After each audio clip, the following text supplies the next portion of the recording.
guys, the wilderness season is very uncomfortable because you are not in a position to depend on yourself.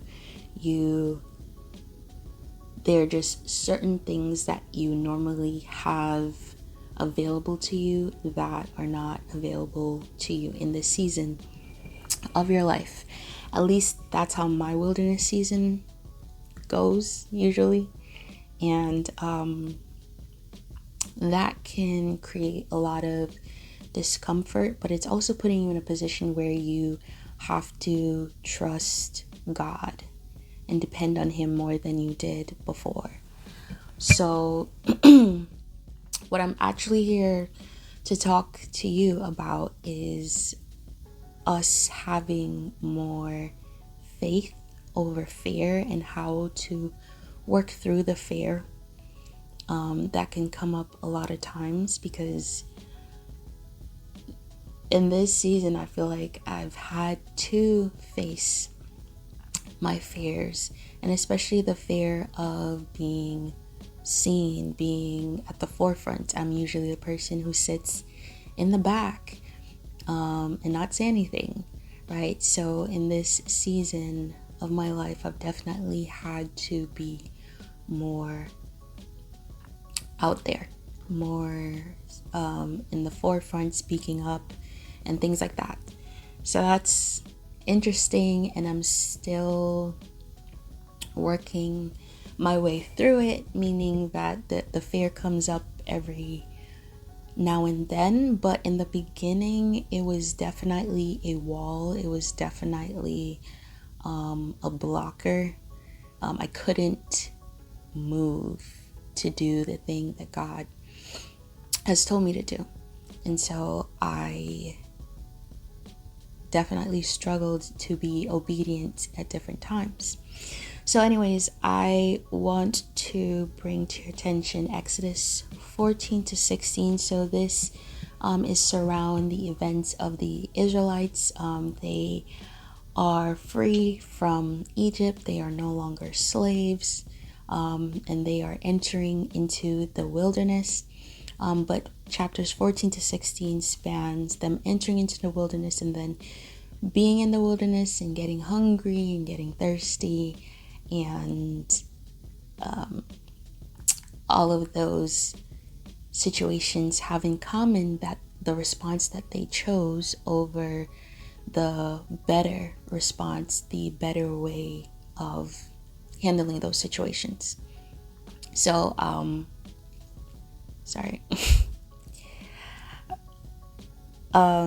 So starting off in 14:13, in chapter 13, the Lord is leading them out of the wilderness, but He decides that He's going to lead them by the way of the Red Sea instead of the wilderness, because He doesn't, the way of the way of the Philistines, right? So if He goes in the way of the Philistine, He says that He doesn't want them to become fearful and then return back to Egypt. So He leads them by the way of the Red Sea. And He says in this way, Pharaoh will think that they are lost or they're trapped in the wilderness, and he, will see it as an opportunity for him to come out and try to take back the people into captivity, right? So God definitely had a whole plan. He had this all thought out in which route they were going to take and what He knew was going to happen, and why is He choosing this route? Why is He allowing Pharaoh to be drawn out or come out of Egypt and go after the Israelites and things like that. So the Lord has a plan, and He's telling His plan to Moses. So we see in chapter 14, the Israelites, so Pharaoh comes out, and when the Israelites look up, they see him coming, and automatically, fear rises up. The CSB version says that they are terrified. The New King James Version says that they're afraid, they're scared, but it's all the same, right? They are afraid, they're terrified, they're scared.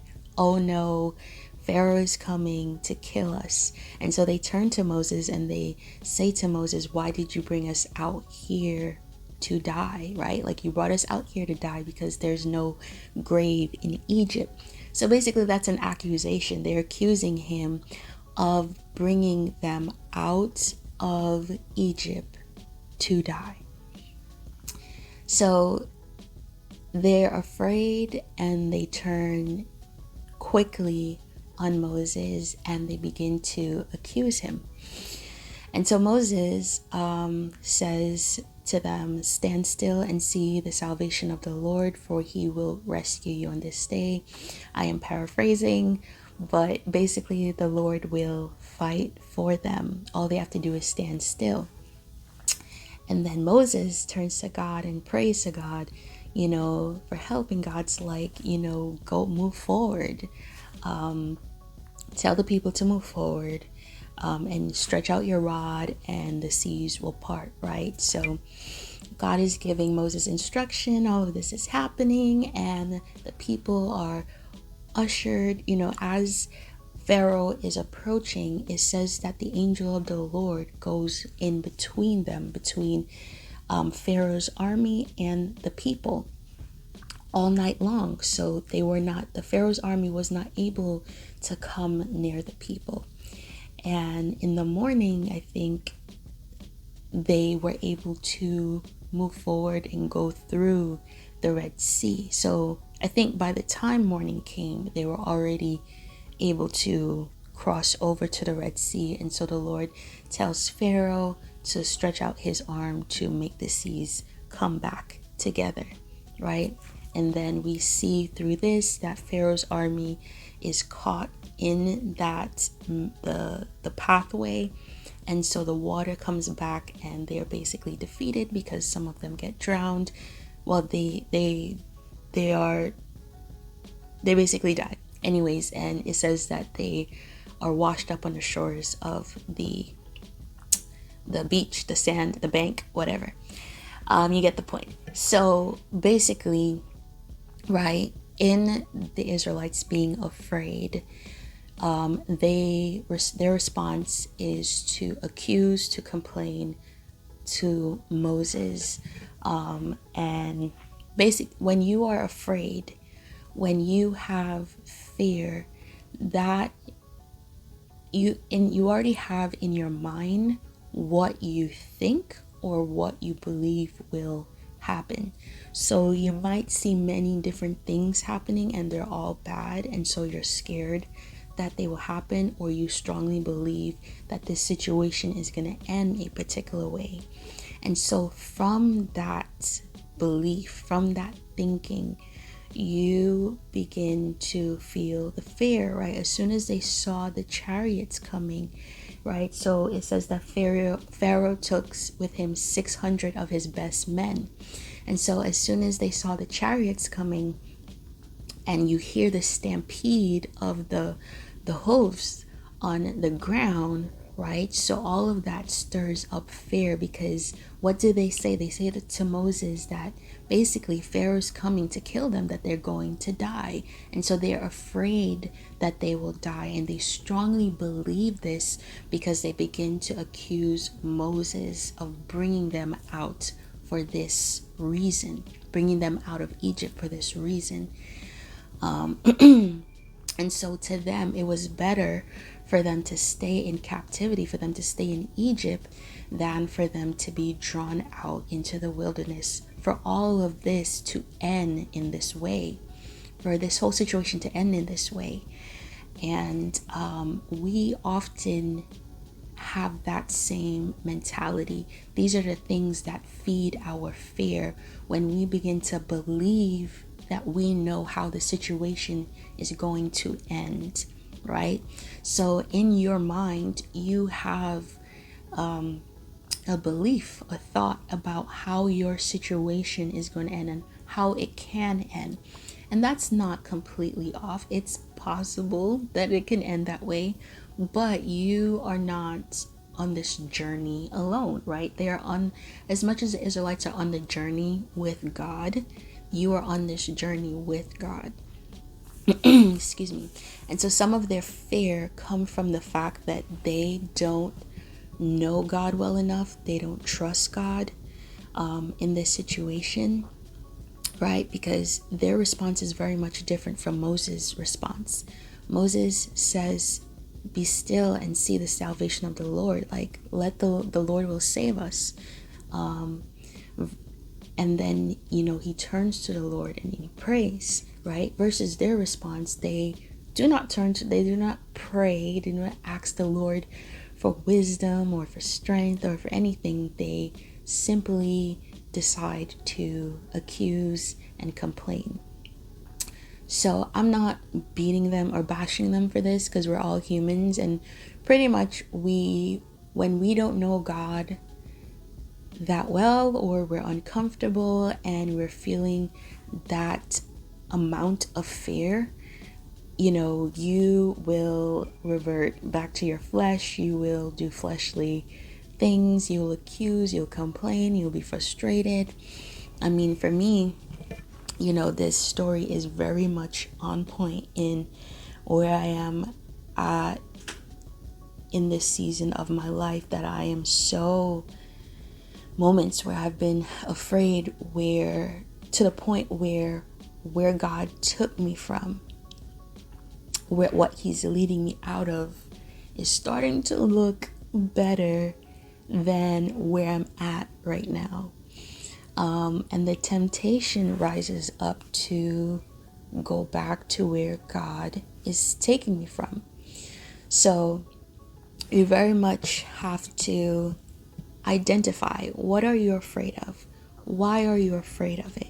What is it that you think will happen? What is this end result that you believe will happen?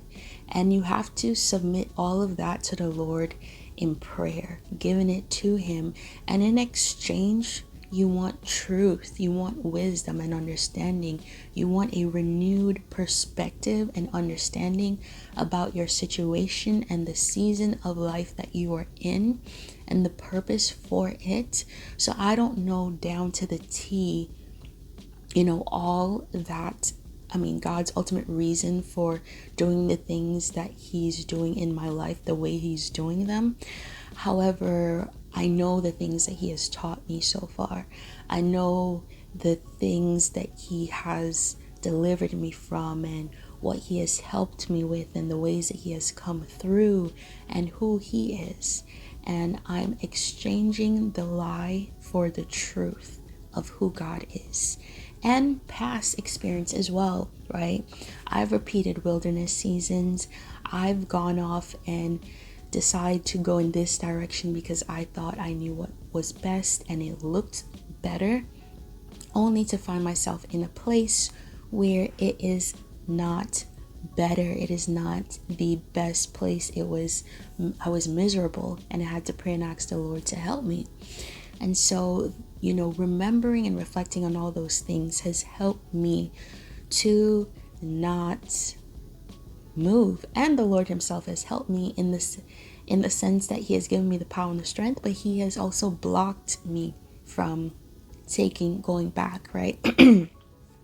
Which is very much needed. Like, sometimes, Lord, I need you to put up a wall between me and that exit, because I am very much fleshly and I don't want to be uncomfortable. I don't want to be afraid. And what is logical to me in this whole situation doesn't really make sense. It's not normally how I would handle it. But Proverbs 3:5-6 says, trust in the Lord with all your heart and lean not on your own understanding, but in all your ways acknowledge him and he shall direct your path, right? So with that being what it is, that God's wisdom is greater than my wisdom, I have to put into practice, I have to put into action, trusting God.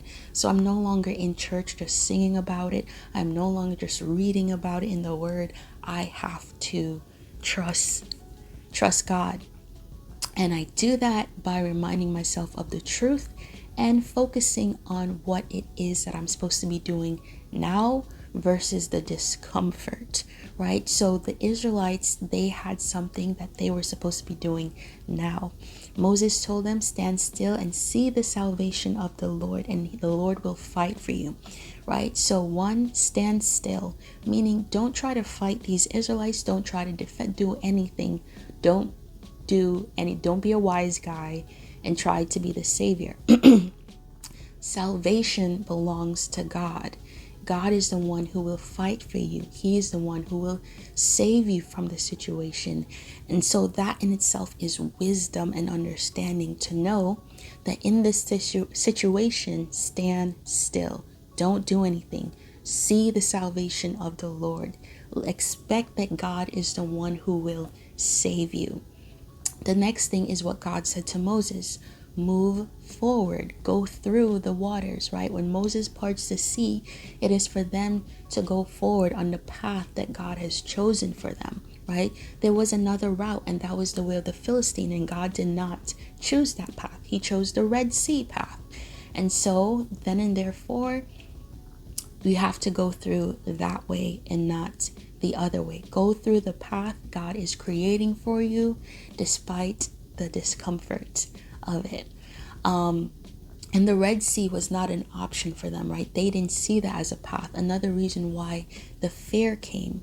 We cannot see what God is doing and the path that He has chosen, the way that He will save us or deliver us, and that creates more fear because we only see that there was one exit, there was only one way, and the enemy is coming from that direction, and that stirs up more fear because they believe that they were trapped. And so we have to turn to God for wisdom and understanding. What is the path? Where should I go? How will I get out of it? What should I focus on in this situation, right? Turning to God as Moses did for instruction, for wisdom and understanding. And for power, right? He stretched out his rod and the seas parted. On his own, Moses couldn't have done that. But by the power of God, he is more than able to do what God has empowered him to do. So fear is not an easy thing to deal with. We have our own way of trying to deal with fear, and that's by fixating on it and allowing it to go around and around in our mind. But you have to putting into practice truth, knowing the truth, and all the different things that I've said before. But you're not going to do it perfectly, but it's the constant practicing of having faith over fear, strengthening the muscle. So anyways, I'm going to leave you with that. I pray that the Holy Spirit bless you and guard your mind and your heart as you continue on your journey with the Lord. Have a great day, and I will catch you in the next video.